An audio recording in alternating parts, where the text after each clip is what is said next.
what is better, fillers or fat? Fillers have become very common, and I think it's one of the most rapidly increasing aesthetic procedures all over the world. The availability of the fillers has definitely played a role in this, because now the fillers are available. There are multiple brands which are coming in. The processes have been refined to give you much better results, and it doesn't cause any major issues as compared to maybe the old collagen or other products that we used to use. Most commonly used fillers worldwide are the hyaluronic acid fillers. Hyaluronic acid is basically acid which is already present in your body, and that is bioengineered to form the filler, and the bioengineered and cross-linked to give you that consistency or the viscosity that is required. There are different kinds of fillers, with thicker ones for deeper placement and thinner ones for the superficial placement. And all of them, because the hyaluronic acid is normally present in your body, so they get hydrolyzed over the next 6 to 8 months or a year, depending on what kind of variety of filler that we are using, and they get absorbed into your body. And there are very rare instances of any major problems or complications with these fillers, hyaluronic acid per se. Yes, injection techniques and injections have their own issues, and nowadays because of that we have started using blunt cannulas to inject the filler as well, so that the trauma is minimized and your problems with the filler are minimized. On the other hand, fat has been around for many years now, and fat being used as a filler has for volume replacement has been used for almost 20-30 years, but it has been popularized in the last maybe 10-12 years since Sidney Coleman started using it as proper free fat grafts into the face and other areas to improve the volume. And as well as now we know for a fact that because fat is living tissue, once it survives, it brings in many other changes also. And the fat, once it survives, it brings in more blood circulation, it improves the collagen formation, it improves your vascularity there, it helps reduce pigmentation. So there are a lot of other factors, because it's actual living tissue. And it lasts you longer, because once the fat survives, it's going to stay there for a longer time, unlike a filler which is maybe 6 months to a year. And secondly, because it's living tissue, it produces changes onto the surface of the skin as well. So it's not only a volume replacement, it actually rejuvenates by bringing in more blood supply and allowing more collagen deposition. Now, over the years, the technique of fat grafting has undergone very significant change. Previously we used to put in bigger fat globules, and now with more understanding of the procedure, we have now refined those techniques to try and make the fat grafting. We have different kinds of fat grafting now. You have the macro fat grafting, you have the micro fat grafting, and you have the nano fat grafting. So depending on the fat globule size and where you're doing it, the techniques have evolved. We have better instrumentation now, and we can actually take for superficial areas we can take fine or micro fat and put it in, and for deeper areas we can take regular fat. So the techniques have definitely improved, and even the injection techniques have improved. So we don't place it in a bulk, we put it in micro droplets all over the area, so the survivals have increased, and the technique of minimal handling and not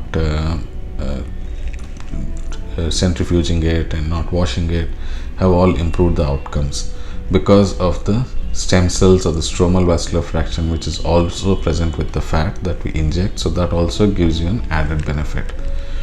But what are the disadvantages? Yes, it is a surgical procedure, so you need to come into the to the clinic, and you need to we need to give you some local anesthesia and harvest the fat, and then we have to actually inject it. Whereas a filler is you come in, you give you the anesthetic cream, or without the cream also, and you just inject it and you can go back. So the downtime when you look at a filler as well as a fat, the downtime for a filler is almost negligible, and it could be what they typically call the lunchtime procedure, but you still have a little bit of swelling because of the trauma of the injection. So you still need to give yourself that 2-3 days of time. Whereas for a fat, the downtime is a little longer because it's living tissue. We have to inject it, we have to take it from somewhere, we have to inject it in somewhere. So you need to give yourself that week or 10 days for things to settle down to a certain extent. And the final results will still take about 3 months once we know how much of the fat survives.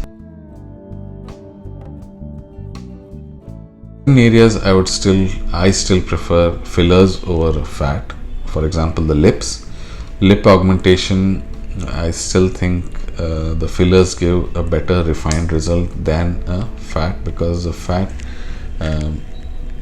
to place it in certain level is difficult, and sometimes there are some mismatches, and the swelling post procedure is quite significant when we do a fat grafting for the lips. But fillers are much more manageable. You get consistent results. You know where you put it, how much the volume is, and how much it's going to stay there. But if you have the downtime, if you can give yourself that 2 weeks, then yes, fat is also, micro fat grafting is also an option for lips as well.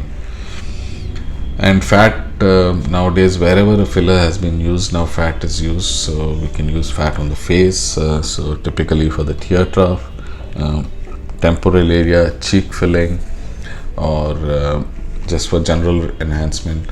Then you can do the chin augmentation with fat, you can do malar augmentation with fat. Then nowadays we're doing fat grafting for the arms, for the hands rather, the dorsum of the hands. As we age, there is loss of fat and these areas becomes deeper and the skin becomes more wrinkly, so you can do that. You can do it for the feet, and of course very commonly we do it for the breast and the buttocks and the calves. So fat is like a universal filler. It is already present in your body. We're taking that and we're injecting it into other areas.